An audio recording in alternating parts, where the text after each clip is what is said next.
ಸರ್ವೇ ಭವಂತು ಸುಖಿನಃ. ಇಂದು ಶ್ರೀ ಪರಭವನಾಮ ಸಂವತ್ಸರ ಉತ್ತರಾಯಣೆ ಗ್ರೀಷ್ಮ ಋತು ನಿಜ ಜ್ಯೇಷ್ಠ ಮಾಸೆ ಶುಕ್ಲ ಪಕ್ಷೆ. ಇಂದು 19ನೇ ತಾರೀಕು ಶುಕ್ರವಾರ ಪಂಚಮಿ ತಿಥಿ ಹಾಗೂ ಇಂದು ಆಶ್ಲೇಷ ನಕ್ಷತ್ರ. ಇಂದಿನ ಭವಿಷ್ಯವನ್ನು ನೋಡೋಣ. ಮೇಷರಾಶಿಯವರಿಗೆ ಸ್ವಲ್ಪ ಕಷ್ಟಕರವಾದಂತಹ ದಿನಗಳು ಮುಂದುವರಿತಾ ಇದೆ. ತಾಯಿಯ ಆರೋಗ್ಯ ಹಾಗೂ ಹಣಕಾಸಿನ ವಿಚಾರ ಹಾಗೂ ಕೋರ್ಟ್ ಕಚೇರಿ ವ್ಯವಹಾರಗಳು, ರಿಯಲ್ ಎಸ್ಟೇಟ್, ಹಣ ಮತ್ತು ಭೂಮಿ ಇವುಗಳಿಗೆ ಸಂಬಂಧಿಸಿದಂತಹ ಉದ್ಯಮಗಳಲ್ಲಿ ಇರೋರಿಗೆಲ್ಲರಿಗೂ ಸ್ವಲ್ಪ ಕಷ್ಟಕರವಾದಂತಹ ದಿವಸ ಮುಂದುವರಿತಾ ಇದೆ. ವೃಷಭ ರಾಶಿಯವರಿಗೆ ನಿಮ್ಮ ಒಳ್ಳೆಯ ದಿನಗಳು ಮುಂದುವರಿತಾ ಇದೆ. ಮಾಧ್ಯಮಗಳಲ್ಲಿಂಥವರಿಗೆಲ್ಲರಿಗೂ ಕೂಡ ಅತ್ಯುತ್ತಮವಾದಂತಹ ಗೋಚಾರ ಹಾಗೂ ನಿಮ್ಮ ಪರಾಕ್ರಮ, ಮಾತಿನ ಚಕಮಕಿಯಿಂದ ಎಲ್ಲರನ್ನೂ ಗೆಲ್ಲಬಹುದು. ನೆರೆಹೊರೆಯವರಿಂದ ಇವತ್ತು ನಿಮಗೆ ಸಹಾಯ ಆಗೋದಿದೆ. ಅಣ್ಣ ತಮ್ಮಂದಿರಿಂದ ಕೂಡ ಸಹಾಯ ಆಗೋದಿದೆ. ಮಿಥುನ ರಾಶಿಯವರಿಗೆ ನಿಮ್ಮ ಶುಭ ಕ್ಷಣಗಳು ಮತ್ತು ಮನೆಯಲ್ಲಿರುವಂತಹ ಶುಭ ಸಮಾರಂಭದ ವಾತಾವರಣ ಎಲ್ಲವೂ ಮುಂದುವರಿತಾ ಇದೆ. ಸಂಸಾರದಲ್ಲಿ ಅತಿ ಹೆಚ್ಚಿನ ನೆಮ್ಮದಿ.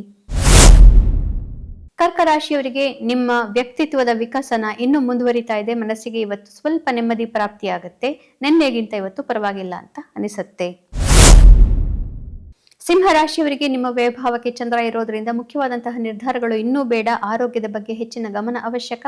ಖರ್ಚು ವೆಚ್ಚಗಳ ಬಗ್ಗೆ ಕೂಡ ಹೆಚ್ಚಿನ ಗಮನ ಅವಶ್ಯಕ. ಕನ್ಯಾ ರಾಶಿಯವರಿಗೆ ಅತ್ಯುತ್ತಮವಾದಂತಹ ದಿನ. ಮನಸ್ಸಿಗೆ ನೆಮ್ಮದಿ ಪ್ರಾಪ್ತಿ.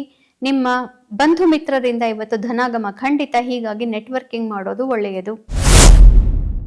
ತುಲಾ ರಾಶಿಯವರಿಗೆ ಕಾರ್ಯಕ್ಷೇತ್ರದ ತೊಂದರೆಗಳು ಹಾಗೂ ಅಡಚಣೆಗಳು ಇನ್ನೂ ಮುಂದುವರಿತಾ ಇದೆ. ಹೀಗಾಗಿ ಇನ್ನೂ ಹೆಚ್ಚು ಕೆಲಸ ಮಾಡುವಂತಹ ಅವಶ್ಯಕತೆ ಈಗ ನಿಮಗೆ ಬಿದ್ದಿದೆ. ವೃಶ್ಚಿಕ ರಾಶಿಯವರಿಗೆ ಭಾಗ್ಯೋದಯವಾಗುತ್ತೆ. ಹಿರಿಯರ ಆಶೀರ್ವಾದ ಪ್ರಾಪ್ತಿ ಆಗಲೇಬೇಕು. ಇಲ್ಲದೆ ಹೋದ್ರೆ ಮನೆಯಲ್ಲಿ ಮನಸ್ಸಿನಲ್ಲಿ ನೆಮ್ಮದಿ ಇರೋದಿಲ್ಲ. ಹೀಗಾಗಿ ಇಂದು ಧ್ಯಾನಾದಿಗಳನ್ನ ಮತ್ತು ಹಿರಿಯರನ್ನ ಸೇವೆ ಮಾಡೋದನ್ನ ಮರೆಯಬಾರದು. ಧನು ರಾಶಿಯವರಿಗೆ ಸ್ವಲ್ಪ ಕಷ್ಟಕರವಾದಂತಹ ದಿವಸ ಇನ್ನೂ ಮುಂದುವರಿತಾ ಇದೆ. ಮನಸ್ಸಿಗೆ ಅಷ್ಟೊಂದು ನೆಮ್ಮದಿ ಇರೋದಿಲ್ಲ. ಪ್ರೀತಿ ಪಾತ್ರರಿಂದ ಯಾವುದೇ ರೀತಿ ಸಹಕಾರ ಇರೋದಿಲ್ಲ. ಹೀಗಾಗಿ ಇನ್ನೂ ಕಷ್ಟಕರವಾದಂತಹ ದಿನ ಮುಂದುವರಿತಾ ಇದೆ.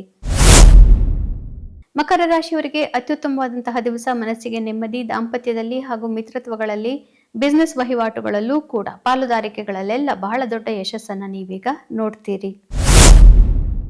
ಕುಂಭ ರಾಶಿಯವರಿಗೆ ಸಾಮಾಜಿಕ ಚಟುವಟಿಕೆಗಳಲ್ಲಿ ಹಾಗೂ ಶತ್ರುಗಳ ಒಂದು ಪರಿಸರವನ್ನ ನೀವು ನಿಭಾಯಿಸೋದ್ರಲ್ಲಿ ಇವುಗಳೆಲ್ಲದರಲ್ಲೂ ಈಗ ನೀವು ಯಶಸ್ವಿಯಾಗ್ತಾ ಇದ್ದೀರಿ.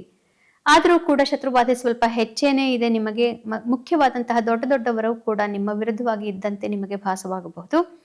ಎದುರು ಹಾಕಿಕೊಳ್ಳೋದಕ್ಕೆ ಹೋಗೋದ್ರಲ್ಲಿ ಯಾವ ಅರ್ಥವೂ ಇರೋದಿಲ್ಲ. ನಿಮ್ಮ ಕೆಲಸವನ್ನು ನೀವು ಮಾಡಿದರೆ ಆಯಿತು.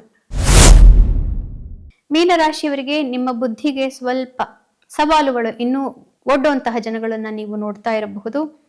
ನಿಮ್ಮ ಕ್ರಿಯಾಶೀಲತೆಗೆ ಮತ್ತು IQ, ಇಂಟೆಲಿಜೆನ್ಸ್ ಇತ್ಯಾದಿಗಳ ಬಗ್ಗೆ ನೀವು ಸ್ವಲ್ಪ ಈಗ ಗಮನವನ್ನು ಕೊಡಬೇಕಾಗಿ ಬರಬಹುದು. ಹಾಗೂ ಹಣಕಾಸಿನ ವಿಚಾರದಲ್ಲೂ ಕೂಡ ಸ್ವಲ್ಪ ನಿಮಗೆ ಜಾಗರೂಕತೆ ಅವಶ್ಯಕ. ಆದರೆ ಕ್ರಿಯಾತ್ಮಕ ಚಟುವಟಿಕೆಗಳನ್ನ ಇಟ್ಕೊಂಡವರು ಬಹಳನೇ ಮುಂದುವರಿತಾ ಇದ್ದೀರಿ. ಪ್ರಶಂಸೆ ಇನ್ನು ಸ್ವಲ್ಪನೇ ದಿನಗಳಲ್ಲಿ ಪ್ರಾಪ್ತಿಯಾಗತ್ತೆ. ಪುನಃ ನಾಳೆ ಭೇಟಿಯಾಗೋಣ. ಅಲ್ಲಿವರೆಗೂ ನಿಮಗೆ ತಿಳಿದೇ ಇದೆ, ಗೀತಾ ಶ್ಲೋಕಗಳ ಶ್ರವಣ, ಪಠಣ, ಮನನ, ಲೇಖನವನ್ನ ಮಾಡೋದ್ರಿಂದ ಜನ್ಮಾಂತರದ ಪಾಪನಾಶ. ಶುಭಮಸ್ತು. ಶ್ರೀಕೃಷ್ಣ ವಿಜಯತೆ.